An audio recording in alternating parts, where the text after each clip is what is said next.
আন্দালিব পার্থ কয়েকদিন আগে জ্বালাময়ী বক্তব্য দিছে সংসদে, শুনেছেন না? এটা তো শুনেছেন আপনারা সবাই, তাই না? সবাই ধন্য ধন্য করিচ্ছে, ধন্য ধন্য বলি তারে। তারেক রহমান খুশি হয়ে পিঠ চাপড়ে দিচ্ছে, দেখেন। তবে জুলাই সনদ নিয়ে মূল যে স্পিরিট পার্থর, সেইটার সাথে আমি যে ভিডিও দিছি কয়েকদিন আগে, সেটার কোনো তফাৎ নাই। জুলাই সনদের ব্যাপারে কমিটমেন্টের প্রশ্নে বিএনপি তাদের অবস্থান শক্ত করতেছে বলে আমার মনে হয়েছে। এটা সত্য, বিএনপি ফ্যাসি বিরোধী লড়াইয়ের সহযোদ্ধা কমরেড। জুলাই নির্মাণে তার অবদান অস্বীকার করা সম্ভব না। আমাদের সকলের শরীরে মনে আমরা প্রত্যেকেই ফ্যাসিবাদের চিহ্ন বহন করতেছি, বিএনপি এর বাইরে না। পার্থ জুলাই নিয়ে কি বলছে সেটা রেকর্ডে থাকা দরকার, শোনেন। এবং আমি আপনাকে বলে দিচ্ছি, যদি জুলাই সনদের বিরুদ্ধে আমরা স্ট্যান্ড করি, এরা স্ট্যান্ড, আমাদের ঐক্য স্ট্যান্ড করে, আমি আন্দালিব রহমান পার্থ তার বিরুদ্ধে দাঁড়িয়ে কথা বলবো ইনশাআল্লাহ। তারেক রহমান নিজে হ্যাঁ ভোট দিতে বলছে গণভোটে। আপনাদের সকলকে অনুরোধ করব যে ধানের শীষে যেমন সিলটা দিবেন 12 তারিখে, একই সাথে আপনাকে যে দ্বিতীয় ব্যালট পেপারটি দিবে হ্যাঁ এবং না, সেখানে হায়ের পক্ষে দয়া করে আপনারা রায় দিবেন। মনে থাকবে তো? সালাউদ্দিন সাহেব বলছে জুলাই সনদের পক্ষে আমরা আছি। তো সেটা তো আর নির্বাচিত হয় নাই, সেটা হচ্ছে জুলাই জাতীয় সনদের পক্ষে আছে কি নাই। তো জুলাই জাতীয় সনদের পক্ষে তো আমরা আছি, সারা জাতি আছে। শুনেছেন, রেকর্ড থাকলো। আমরা লক্ষ্য রাখবো কি করে বিএনপি রেজিং সংবিধান সংস্কার নিয়ে, জুলাই সনদের প্রতি তার কমিটমেন্টটা কতটুকু রাখে, সেটা আমরা দেখব। তবে আজকের আলাপটা পার্থর বক্তৃতার অন্য কিছু অংশ নিয়ে, কারণ পার্থ এমন কিছু বলছে, আরো কিছু ওইটা বলতে যায়, যেগুলো নিয়ে কিছু আলাপ আমাদের করতেই হবে। একটা জিনিস সত্য, যে বিরোধী দল আর দেশের মানুষের মধ্যে একটা বড় অংশ বিএনপির জুলাই সনদের প্রতি কমিটমেন্টের প্রতি আস্থা পাইতেছে না।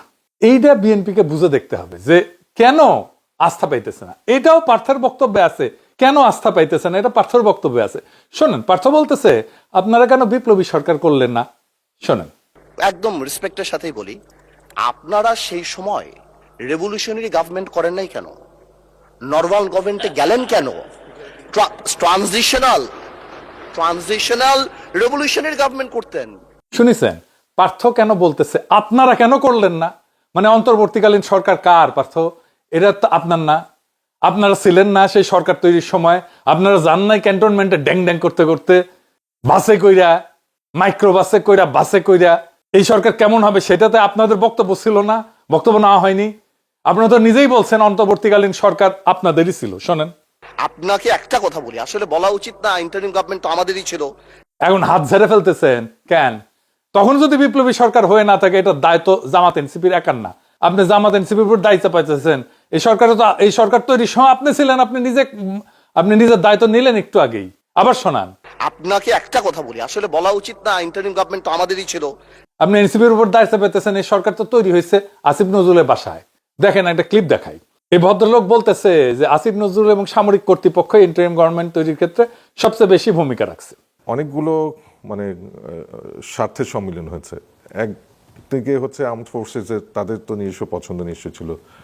আমাদের যিনি চিফ অ্যাডভাইজার হলেন, ওনারও নিজস্ব পছন্দ ছিল।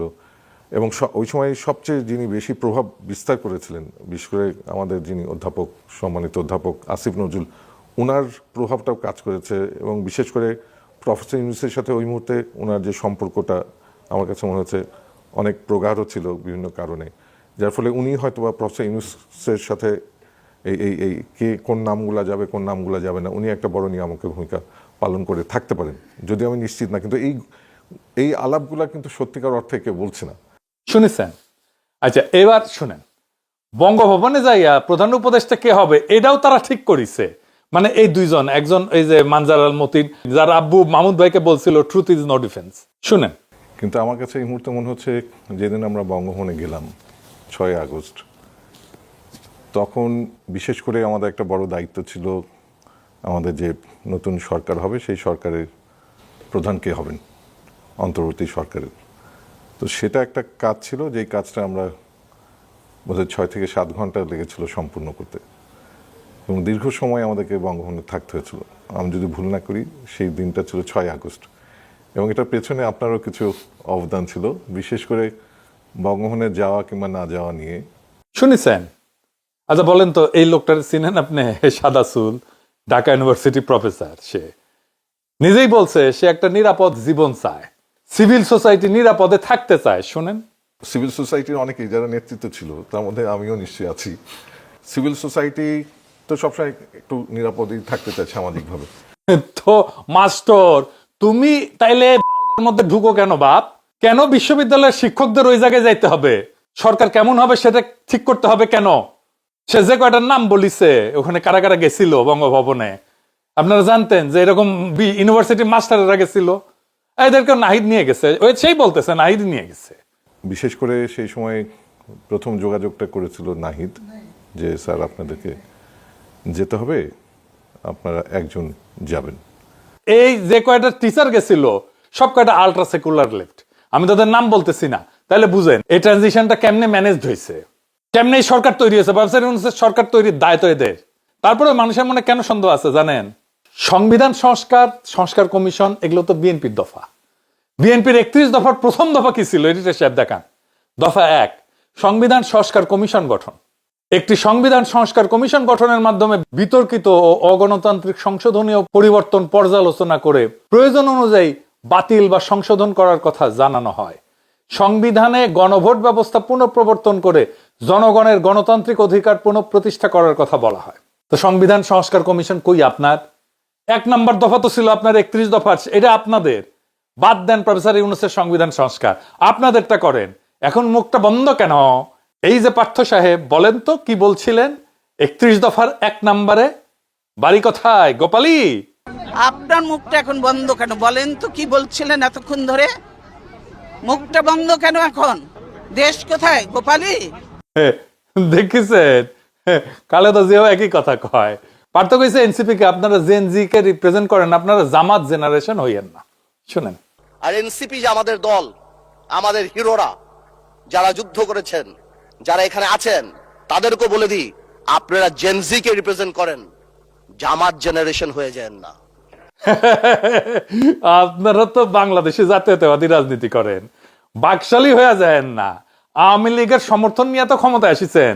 দেখেন নভেল কি কয়, সেও আপনাদের দাবরানির মধ্যে রাখে। দেখেন, আওয়ামী লীগকে স্পেস দিতে হবে, বৈধতা দিতে হবে, রাজবন্দীদেরকে মুক্তি দিতে হবে। আমাদের দাবি 3টাই। আমরা আপনাদের পদত্যাগের কথা বলছি না।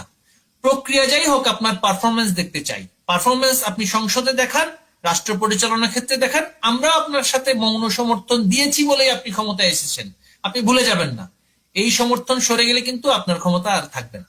শুধু নভেল না, বাকশালের কাছে ভোট চাইয়া নিছেন, কান্নাকাটি করে হাত পা ধরে হাসিনাই বলছে।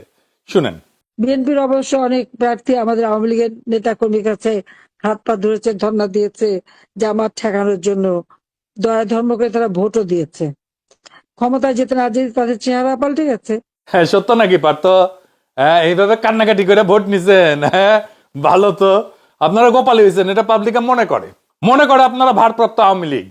সংবিধানকে ছুঁড়ে ফেলা দেয়া পার্থ খুব বিলাস। সে বলতেছে সংবিধানকে মনে করায় দেয় এটা 71-এর পরাজয়ের দলিল। শোনেন, এই যে একটা প্রক্রিয়া, সংবিধানকে ছুঁড়ে ফেলে দাও, সংবিধানকে ছুঁড়ে ফেলে দাও।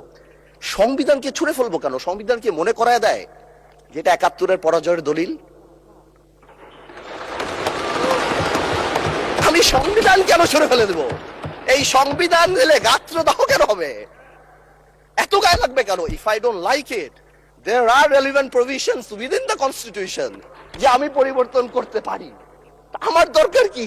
পার্থ সংবিধান ছুঁড়ে ফেলে দেওয়ার কথা বলে যে 71-এর পরাজয়ের দলিলের কথা মনে করায় দেয়। আচ্ছা পার্থ শুনেন, এই সংবিধানকে ব্যবহার করে বারবার মানুষের উপর অত্যাচার করা হয়েছে। সুতরাং এই সংবিধান যেই সংবিধান মানুষের কথা বলে না, সংবিধান যেই সংবিধানে মানুষের ইচ্ছার প্রতিফলন হয় না, মানুষের ভবিষ্যৎ দেয় না, মানুষের প্রোটেকশন দেয় না, সেই সংবিধানকে মানুষ ছুঁড়ে ফেলে দেবে। এটা কার কথা? আপনারই কথা তো। এখন মুখটা বন্ধ কেন? এই যে পার্থ সাহেব, বলেন তো কি বলছিলেন সংবিধান ছুঁড়ে ফেলে দেওয়া নিয়ে? বাড়ি কোথায় গোপালী? আপনার মুখটা এখন বন্ধ কেন? বলেন তো কি বলছিলেন এতক্ষণ ধরে? মুখটা বন্ধ কেন এখন? দেশ কোথায় গোপালী? আচ্ছা এইবার আসেন, খালেদা জিয়া নিজে কি বলছিল সংবিধান ছুঁড়ে দেওয়ার ব্যাপারে। দেখেন, এই সংবিধান হলো আওয়ামী লীগের একটি ইশতেহার। এই সংবিধানকে যেই দিন দেওয়া হবে এই সংবিধান। শুনেছেন? তাহলে কি খালেদা জিয়ার ৭১-এর পরাজয়ের ইতিহাস মনে পড়ে যায় পার্থ? তাই তো হয়। ওই সংবিধান তো বাংলাদেশের পরাজয়ের দলিল। ওই সংবিধান কে লিখছে? বাংলাদেশের সংবিধান পরিষদ। জানেন তো কিভাবে সংবিধান লেখা হয়? সারা দুনিয়ায় সংবিধান সভার নির্বাচন হয়, সংসদ নির্বাচনের মতো। তাদের পাবলিকে ভোট দেয় শুধু সংবিধান রচনার জন্য। পাকিস্তানের সংবিধান রচনার জন্য যে সংসদ নির্বাচন হয়েছিল 1970 সালে, সেই নির্বাচনে শরীয়তের বডিগার্ড বিজয়ী হয়েছিল। যারা পাকিস্তানের সংবিধান রচনার জন্য নির্বাচিত হয়েছিল তারাই স্বাধীন বাংলাদেশের সংবিধান রচনা করে। ওটা তো স্বাধীন বাংলাদেশের সংবিধান না, ওটা পাকিস্তানের সংবিধান। স্বাধীনতার ঘোষণাপত্রে লেখা আছে সাম্য, মানব সত্তার মর্যাদা আর ইনসাফ। এইটা দিয়ে আমরা দেশ গড়ব, এটা থাকবে আমাদের মূল নীতি, রাষ্ট্রের মূল নীতি। কেন নাই এইগুলা? একটাও নাই এই ৭২-এর সংবিধানে। কেন এর মধ্যে সাম্য নাই? কেন এর মধ্যে মানব সত্তার মর্যাদা নাই? কেন এর মধ্যে ইনসাফ নাই আমাদের মূলনীতি হিসাবে? কেন নাই ৭২-এর সংবিধানে? আপনি যুদ্ধ করতেছেন, যুদ্ধে যেতে আপনি কেমন ধরনের রাষ্ট্র করবেন এটাই তো ঘোষণাপত্র। আপনি সেই ঘোষণাপত্র লিখছেন, আপনি বলছেন আমি সাম্যের বাংলাদেশ গড়ব, আমি মানব সত্তার মর্যাদা থাকবে সেইখানে, আপনি বলছেন আর ইনসাফ থাকবে সেইখানে, সেই বাংলাদেশে, সেটা হবে আমাদের মূলনীতি। আপনি একটাও রাখলেন না, একটাও না ৭২-এর সংবিধানে। কেন? ওটা কেমনে স্বাধীন বাংলাদেশের সংবিধান হয়? পাকিস্তানের সাথে মিলাই দেখেন বাংলাদেশের সংবিধান, মিল আছে। ওই ৭২-এর সংবিধানের মিল আছে পাকিস্তানের সংবিধানের সাথে। জরুরি আইনের ভাষা, মৌলিক অধিকার রদ করা থেকে শুরু করে রাষ্ট্রধর্ম, সংসদের উপর দলীয় নিয়ন্ত্রণ, প্রস্তাবনার রাজনৈতিক এবং আধ্যাত্মিক ভাষা, রাষ্ট্রের সাংবিধানিক পরিচয়, সব পয়েন্টে পয়েন্টে মিল। আচ্ছা পার্থ, এই সংবিধান তো আপনার প্রিয় কোনো জিনিস ছিল না। আপনি তো ৭২-এর সংবিধান যে আওয়ামী লীগের রক্ষিতা ছিল সেটা তো আপনিও কইছিলেন। আপনি তো নিজেই বলছিলেন এই সংবিধানকে জনগণ ছুঁড়ে ফেলে দিবে। তা আপনি কেন এখন এটা নিয়ে দিওয়ানা হইলেন? শোনেন আপনি কি বলছিলেন। এই সংবিধানকে ব্যবহার করে বারবার মানুষের উপর অত্যাচার করা হয়েছে। সুতরাং এই সংবিধান যেই সংবিধান মানুষের কথা বলে না, সংবিধান যেই সংবিধানে মানুষের ইচ্ছার প্রতিফলন হয় না, মানুষের ভবিষ্যৎ দেয় না, মানুষের প্রোটেকশন দেয় না, সেই সংবিধানকে মানুষ ছুঁড়ে ফেলে দেবে। শুনেছেন পার্থ কি কইছিলেন? এবার সংসদে কি কইছে পার্থ? এডিটর সাহেব আবার শোনান। এই যে একটা প্রক্রিয়া, সংবিধানকে ছুঁড়ে ফেলে দাও, সংবিধানকে ছুঁড়ে ফেলে দাও। সংবিধানকে ছুঁড়ে ফেলবো কেন? সংবিধানকে মনে করায় দেয় যেটা ৭১-এর পরাজয়ের দলিল। আমি সংবিধান কেন ছুঁড়ে ফেলে দেব? এই সংবিধান দিলে গাত্রদাহ কেন হবে? এত গায়ে লাগবে কেন? If I don't like it, there are relevant provisions within the constitution যে আমি পরিবর্তন করতে পারি। আমার দরকার কি?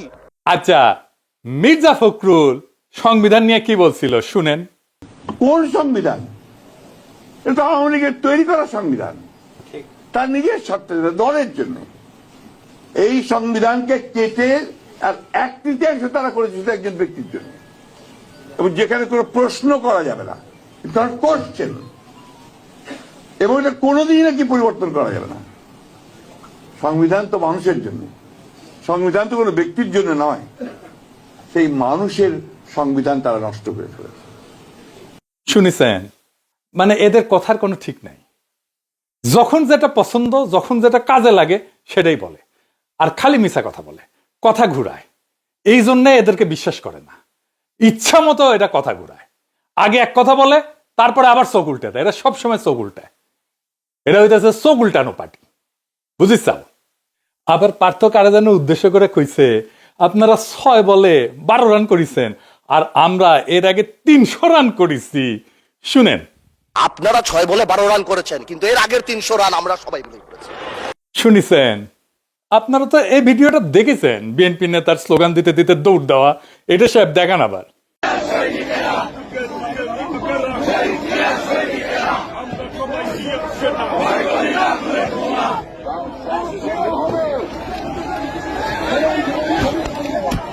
দেখেছেন? কেউ জানতেন যে কেন দৌড় মারিচ্ছে? ওই পার্থ আজকে কলে কয়া দিল 300 রান করা লাগবি না, ওই জন্য দৌড় মারিছে। বিএনপির দৌড়ের উপরে রেখা তাহলে হাসিনা ভালোই করেছে, রান বেশি উঠেছে। দৌড় মারাটাই ওদের কাছে আন্দোলন। আপনারা ঈদের পরে আন্দোলন আন্দোলন শুনেছিলেন না? খালি ঈদের পরে তীব্র আন্দোলনের ডাক দিত মির্জা ফখরুল কেসি গেটের মাঝখানে বসে।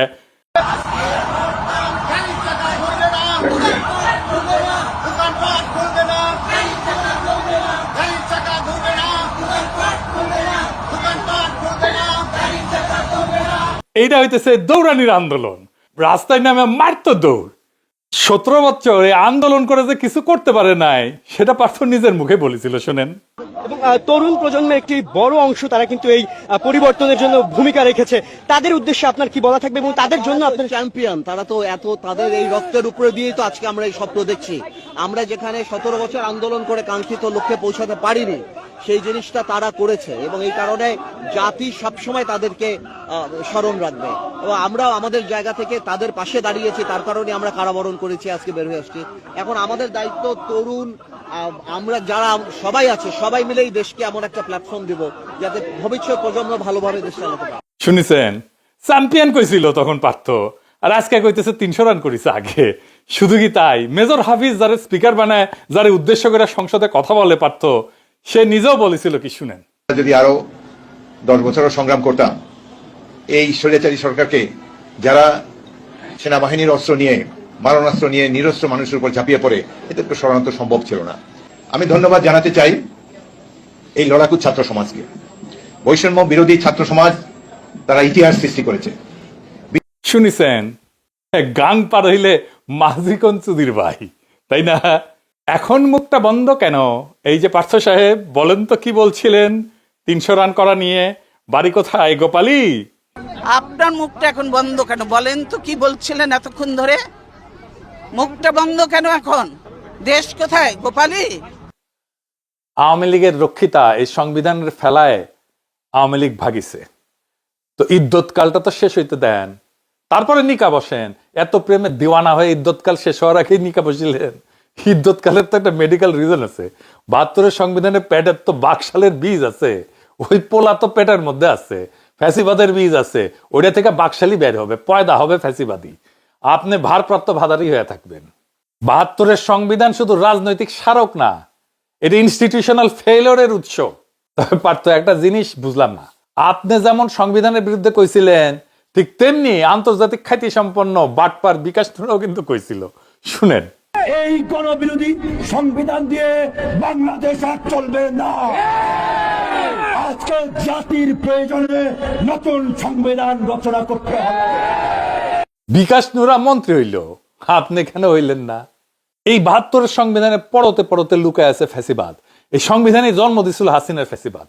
বাংলাদেশে আরো ফিরে আসবে ফ্যাসিবাদ যদি এই 72 সংবিধান থাকে। যে সংবিধান 55 বছর আগে লেখা হয়েছিল, সেই সংবিধান কি আজকের কমপ্লেক্সিটি এটা ধারণ করতে পারে? আজকের দুনিয়ার সমস্যাকে সমাধান দিতে পারে? আমি একটা উদাহরণ দিই। আপনি আইনজীবী, ব্যারিস্টার, আপনি এটা জবাব দেবেন আমাকে। এই সংবিধান যে কত জঘন্য, কত অপূর্ণ, কত ধ্বজভঙ্গ আমি দেখে দিতেছি। বাংলাদেশের সংবিধানে কোনো পৃথক সাংবিধানিক আদালত নাই। সাংবিধানিক আদালত কেন লাগবে? কারণ সংবিধান ব্যাখ্যা এবং রক্ষার দায়িত্ব সাংবিধানিক আদালতের। এই ব্যাখ্যা এবং রক্ষার দায়িত্ব আমি দিয়ে দিছি সুপ্রিম কোর্টকে। কিন্তু যেই সুপ্রিম কোর্টের বিচারপতি নিয়োগ পায় রাষ্ট্রপতির মাধ্যমে, যিনি প্রধানমন্ত্রীর পরামর্শে কাজ করে, তার মানে কি? তার মানে বিচারপতি তো আমার নিয়োগ করার চাকর। জার্মানি, দক্ষিণ কোরিয়া, দক্ষিণ আফ্রিকা, বহু দেশে পৃথক সাংবিধানিক আদালত আছে যেখানে বিচারপতি নিয়োগের নির্বাহী বিভাগের হস্তক্ষেপ থাকে না। বাংলাদেশে এই সুরক্ষা নাই। ফলাফল, বিচার বিভাগ নির্বাহী বিভাগের উপর নির্ভরশীল হয়ে পড়ছে। সংবিধান রক্ষার দায়িত্ব যাদের উপরে, তারা নিজেরাই সংবিধান লঙ্ঘনকারী নিয়োগ করা। আপনি যা সাংবিধানিক আদালত ঢুকাইতে পারবেন সংবিধান সংশোধন করে? এই সংবিধানে বলেন তো কতগুলো জায়গায় আপনার সংশোধনী আনতে হবে? চিন্তা করে দেখছেন একবার? আপনি তো ব্যারিস্টার। পুরা কনস্টিটিউশনের ডিজাইনটাই হাইকোর্ট ডিভিশন, অ্যাপিলেট ডিভিশনকে কেন্দ্র করে লেখা। ফলে আলাদা সাংবিধানিক আদালত আনতে গেলে সংবিধানের ভেতরে টুকরা টুকরা জোড়াতালি দিতে হবে অনেকগুলো জায়গায়। আমি হিসাব করে দেখছি 12 থেকে 14টা জায়গায়। আর্টিকেল 44 থেকে শুরু করে 111, 152 থার্ড শিডিউল পর্যন্ত ছড়ায় থাকা ধারাগুলো সাইটে বদলে পুনর্লিখন করতে হবে, একেবারে আলগা পাঁচতলা চেঞ্জ করতে হবে।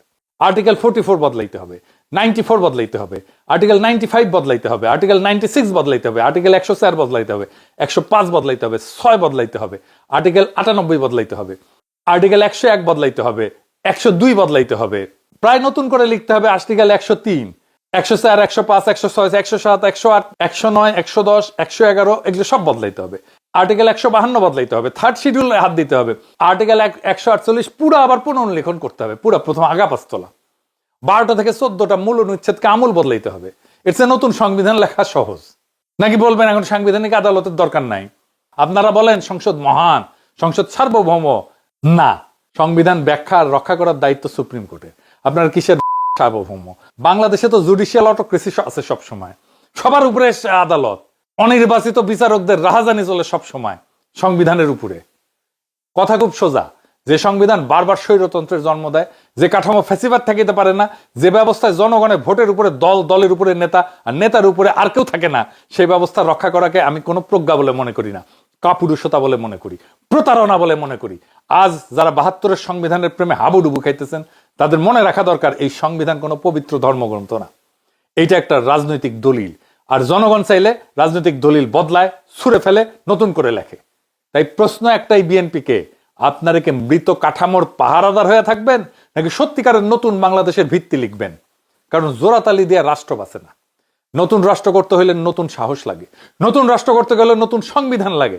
৭২-এর সংবিধান ১৯৭৩ থেকে শুরু করে ২০২৬-এর বাংলাদেশি উপহার দেবে আপনাদেরকে। আবার একই জিনিস ঘটবে, সংবিধানই তো রাষ্ট্র বানায়। আপনি তো আগের সংবিধান রাখছেন, তাহলে আগের রাষ্ট্রও থাকবে। আগামীর বাংলাদেশ আর বানাইতে পারবেন না। আমরা নতুন সংবিধান লিখবো, আজ বা কাল, একদিন না হয় আর একদিন। নতুন সংবিধান ছাড়া বাংলাদেশ আজাদ হবে না, বাংলাদেশের মানুষের আজাদি আসবে না। আমাদের আজাদ হওয়া দরকার, আমাদের আজাদি দরকার। আজাদি জিন্দাবাদ, ইনকিলাব জিন্দাবাদ।